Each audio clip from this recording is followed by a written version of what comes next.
The point of the infection control program is to prevent the spread of infections between staff and patients.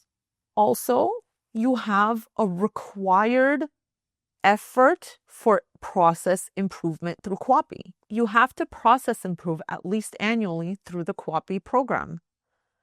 And additionally, the regulation requires that you priority assess what you are process improving in a certain methodology. And so they want you to address critical health issues first, health and safety.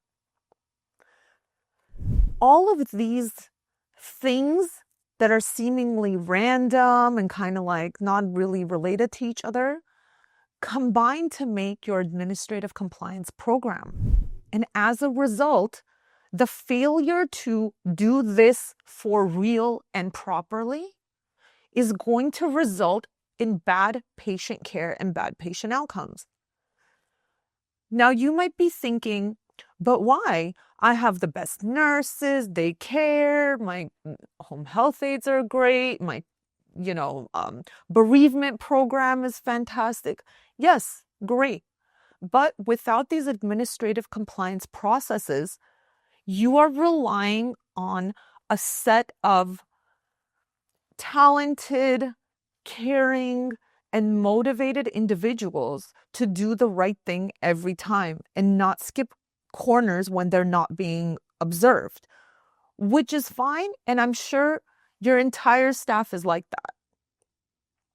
But if you took a random sampling of like 100 people, it's kind of like the shopping cart theory, right? Like, just think about like what percentage of people return the shopping cart.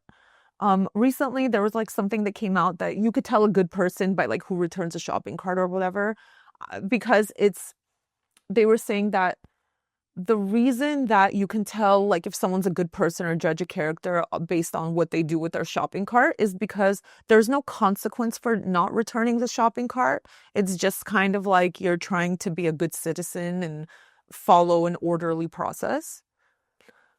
But when you go to the supermarket, you see a million shopping carts in the middle of parking spots, blocking people from parking there, in a random, like up on the curve halfway and things like that.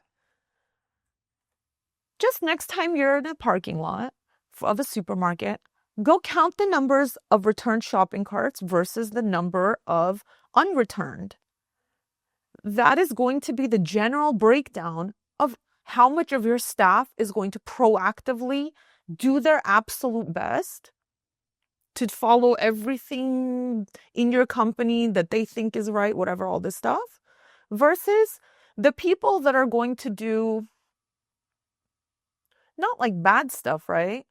But function more on what's the bare minimum I can get away with like, doing a good enough job, but like not putting my full energy into stuff, like this kind of attitude.